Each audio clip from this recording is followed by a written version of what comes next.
नमस्कार सर्वांना, आपले स्वागत आहे आपल्या आवडत्या केडी जंगम या यूट्यूब चॅनलमध्ये। आजच्या व्हिडिओमध्ये आपण नवरात्रीमध्ये घटावरचे धान्य उगवणे किंवा न उगवणे याबद्दलचे संकेत काय असू शकतात याबद्दलची माहिती आजच्या व्हिडिओमध्ये पाहणार आहोत।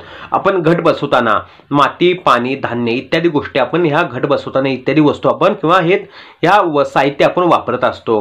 पण घट बसवताना घटातील जर घटामध्ये जर पाणी आपण व्यवस्थित वापरले तर जे घटामध्ये जे धान्य असते त्या धान्याला मोड येते व घट हा व्यवस्थित उगवत असतो।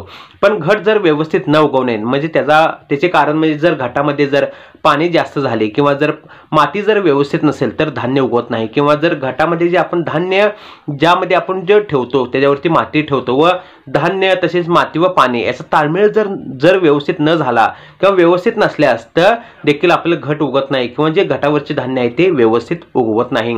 किंवा जर आपल्या घरामध्ये किंवा वास्तूमध्ये जर निगेटिव्ह एनर्जी म्हणजे नकारात्मकता असते किंवा जर तिथे वास्तुदोष असेल तर त्याचा परिणाम सुद्धा आपल्या घटावरती होत असतो, त्यामुळे सुद्धा घट हा उगवत नाही।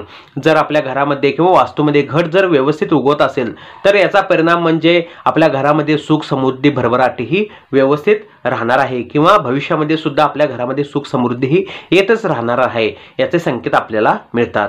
व्हिडिओ पाहिल्याबद्दल आभार, धन्यवाद।